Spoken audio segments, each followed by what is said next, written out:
Assalamualaikum warahmatullahi wabarakatuh. Di sini saya Indah Puspita dengan NIM 541121031. Pada kesempatan kali ini saya akan melakukan tes struktural brief pada software Art Studio. Nah, pertama-tama kita import datanya terlebih dahulu. Di sini diklik import data set. Diklik yang from Excel, kemudian di sini kita pilih sesuai dengan dimana kita menyimpan data kita yang akan kita tes ya. Nah, di sini saya pilih datanya ini, kemudian di open. Nah, di sini bisa bebas di rename apa aja, dan sini udah untuk memudahkan saya rename menjadi data aja, kemudian diklik import. Nah, kemudian setelah itu di sini sudah terlihat ya kalau misalnya datanya itu sudah terupload di Artbio-nya. Nah, kemudian di sini saya sudah menyiapkan scriptnya, dan pertama-tama untuk melakukan tes struktural brief ini kita harus menginstal beberapa item ya. Di sini ada zoo. Nah, kemudian teman-teman bisa pilih di package aja kalau misalnya belum ada, dan diklik yang install. Di sini cari satu-satu ya, ada zoo, ada supply chain, kemudian ada test seriesnya. Nah, kemudian jangan lupa kalau misalnya itu langsung di checklist saja. Nah, kemudian pertama-tama kita harus menghapus dulu ya, menghapus ini kolom bulannya yang ada di data tersebut. Nah, caranya itu tes data sama dengan data, kemudian ikutin sesuai dengan format ini, kemudian di run aja. Nah, kemudian setelah itu untuk menunjukkan bahwa data kita itu adalah data bulanan, tahunan, atau harian, nah kita harus menulis format ini. Dan di sini kebetulan data yang saya gunakan itu adalah data bulanan ya, dan dari tahun 2020. Makanya di sini tertulis dari tahun 2020 dan frekuensinya itu 12 karena bulanan. Kalau misalnya tahunan itu 1, kalau kuartalan itu 4 gitu. Nah, kemudian di sini di run aja.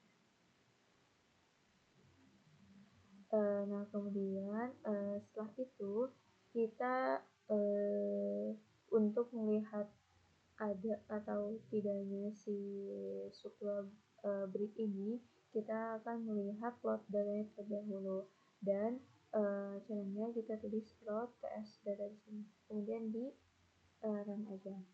Nah, di sini kita bisa melihat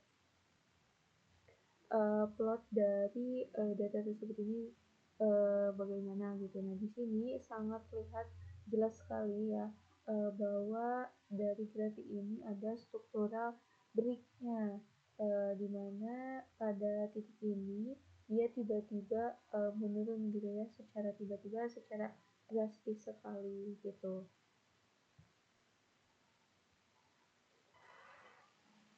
Nah, kemudian setelah melihat grafiknya, kita perlu menghitung dari struktural brief link itu sendiri. Nah, kita ke package, kemudian di sini kita cari yang struktural chain. Nah, ini harus di checklist terlebih dahulu ya teman-teman, kemudian di klik aja. Nah, kemudian setelah itu di sini kita klik yang F-start. Nah, ini diklik aja. Nah, di sini kita bisa melihat ya formula yang bisa digunakan ini seperti apa. Nah, kemudian di sini saya sudah menulis formulanya. Kemudian ini di run. Kemudian yang SCTS-nya juga di run. Nah, di sini kita sudah bisa melihat ya hasilnya. Dan kalau misalnya hasilnya itu lebih kecil dari tahap signifikansinya, maka dia itu gak ada struktural breaknya, tapi karena di sini nilai sub F-nya itu besar ya, 178, dan itu lebih dari 0,05, maka di sini bisa disimpulkan bahwa data tersebut itu ada struktural breaknya. Nah, kemudian selanjutnya untuk mencari tahu kerusakannya itu ada di mana aja, maka kita bisa di sini ditulis ya sesuai dengan nama variabel teman-teman masing-masing, karena di sini nama variabelnya adalah RKS, maka di sini tulis RKS gitu. Nah, kemudian di blok dan di run. Nah, di sini kita bisa melihat ya teman-teman, terjadi struktural breakpointnya itu ada di mana aja. Biasanya ada M1, M2-nya 7, 6, 11. Nah, kita itu bisa melihat dari bagian ini ya. Jadi misalnya eh, nomor 7, kemudian 11, 16. Nah, itu tuh menunjukkan bahwa dia tuh ada breakpoint gitu ya, observation number ya. Nah, nomornya dilihat dari yang sebelah sini gitu.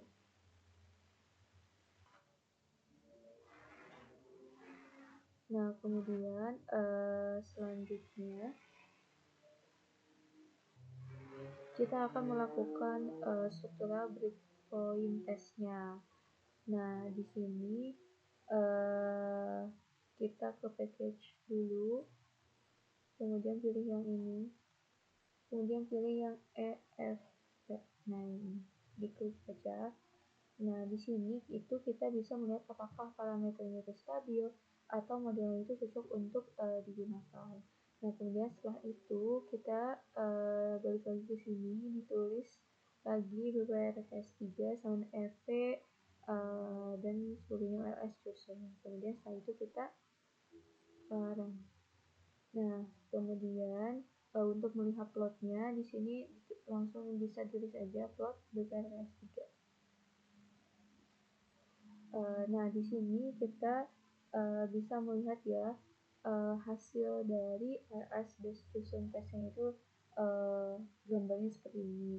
Nah, kalau misalnya melebihi upper dan lower, maka memiliki kerusakan struktural. Jadi parameternya itu enggak stabil dan perubahan parameternya itu menandakan ada struktural breakpoint. Nah, di sini terlihat ya bahwa garisnya ini melebihi dari garis merahnya ya, menandakan bahwa data tersebut itu memiliki struktural break gitu. Nah, mungkin sekian tutorial demo struktural break dari saya melalui software RStudio. Terima kasih. Wassalamualaikum warahmatullahi wabarakatuh.